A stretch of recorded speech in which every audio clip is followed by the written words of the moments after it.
Okay, and here we are, solutions from standard form to factored form. So this is all of the factoring work you were doing on that worksheet. This is box problem. So when we change from standard form to factored form, we sort of worked on this in a video from before, but I just want to point out to you guys, this says that this lives in Mathia. You should not be doing this bookwork until you've done the Mathia to get to this step. So we are in lesson 2, which of course in Mathia they call them units, but right now we are gonna be using the differences of squares and factor. Well, you guys are going to do more factoring later, but just please keep up with Mathia as you do this because it will help your understanding. Do this over several days. Okay, so here we have the form that gives us the roots. It gives us the x-intercepts, which remember are the solutions. So we actually love factored form.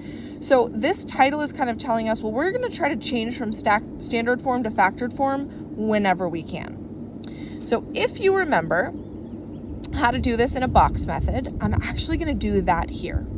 So while it's true that you can isolate x for this one, I'm instead going to consider this as a factoring problem.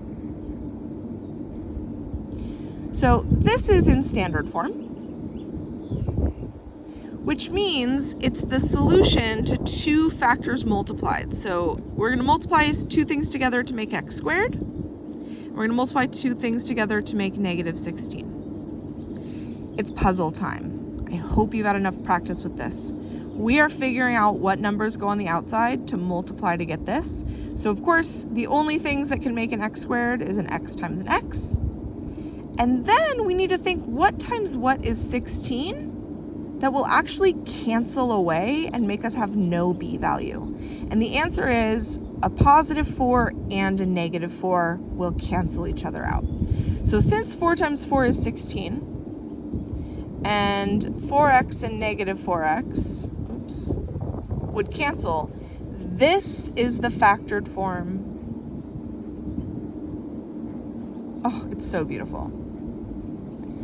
This is the function z of x equals x squared minus 16. This is z of x, just written a new way.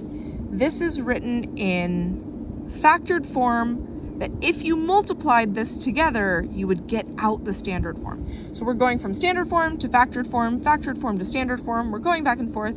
And the reason I'm showing this to you is because now that it's factored, we have our R values. Do you guys remember when I was still in the room?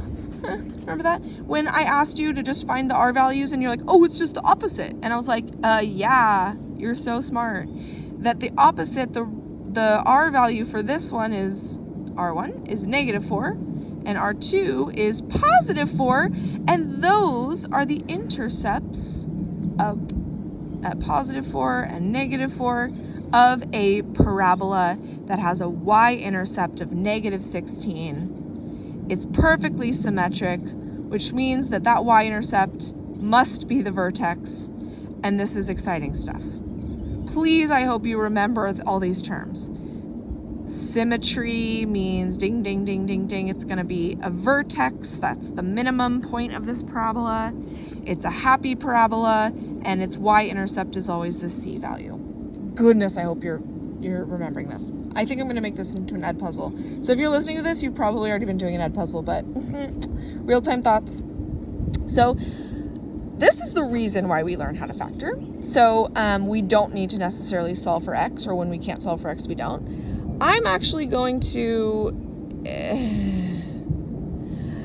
I'm going to skip this. I wish I didn't, but so try this on your own if you can. The zero product property is something that I don't think the book does a good job explaining. So I'm going to just show you what it means so that we can work with zero product property with more difficult things.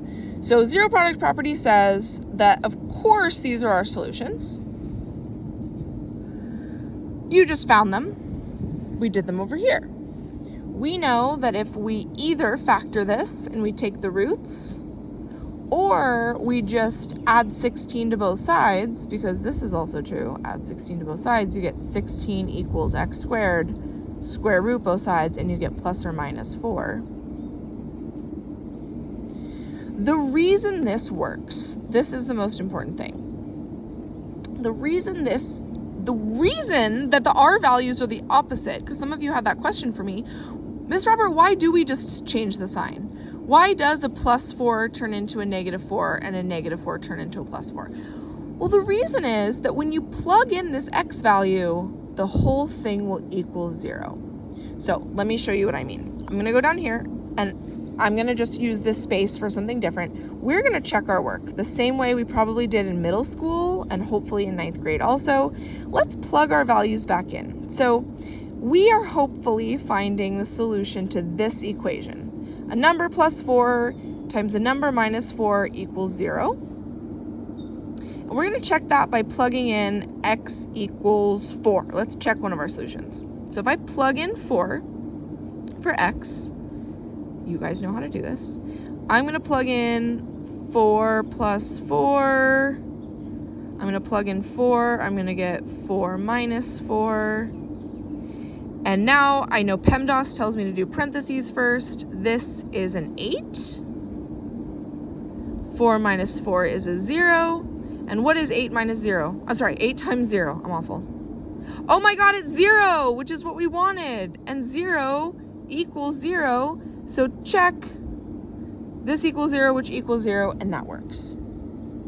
Now I'm going to do it again by plugging in x equals -4 to this equation. So I'm just going to plop that back in. I'm going to get -4 plus 4 for the first one and -4 minus 4 for the second one. Now when I do my parentheses, this one turns to a 0. This one turns into a -8. And what is 0 times -8? Holy crap, Ola, it's 0. And that works. So these are the only two numbers that if you plug in a 4 or a -4, you will get a 0. And anytime you have a 0, the whole thing is going to be 0. This is the zero product property. It says that if one of the factors is 0, the whole thing is going to be 0. So, oops, if I asked you guys, let's see. A number times a number -2 times a number +1 has to equal 0. You could guess and check, and you would say, you could make a table, and you could say, well, if x equals, I don't know, 1, I would get 1 times 1 minus 2 times 1 plus 1. I would do my PEMDAS, and I'd get 1 times -1 times 2, and I'd go, that equals -2. Is that 0? No. So this is not a solution. So instead of guessing and checking, we just need one of these three factors to turn into a 0. This one turned into a 1, a -1, and a 2. So what numbers, folks, would get this to be a 0? Well, if x were 0, right? If x equaled 0, you'd plug it in, and it doesn't matter what these numbers are. You'd get 0 times -2 times 1. That's 0. So this would work. If I plugged in a 2, I would get 2 times 2 minus 2 is 0 times 3. And 2 times 0 times 3. Sorry, let me just visualize this for you. If I plug in x equals 2, I get 2. 2 minus 2 is 0. 2 plus 1 is 3. 2 times 0 times 3 equals, well, it's 0. No matter what, it's going to cancel out. So we go, yay! Just because that middle one was 0, this worked. That's the solution. And then the last one, what plus 1 would get you 0? Well, it's -1, the opposite of that. And so that's why you've been learning to just switch it to the opposite, because that is a shortcut when they look like this. So -1 actually also works, because -1 times -3 times 0 is 0. And that is one way to find the solutions. This is called the zero product property. And I will give you a worksheet on zero product property so you can practice finding the x values, because guess what? Sometimes they aren't this easy. So it's explaining some more things to you that don't matter very much. I know this is difficult to understand, so I also want you to do some of the rest of this, but I think this is kind of jumping the gun on zero product property. So I think we're going to come back to zero product property. I would actually rather you solve for x for this talk the talk. So I'm going to end this lesson on page 716, asking you to isolate x and try and solve for x. Yeah, I'm going to do that. Yeah. Okay, to Indy, bye.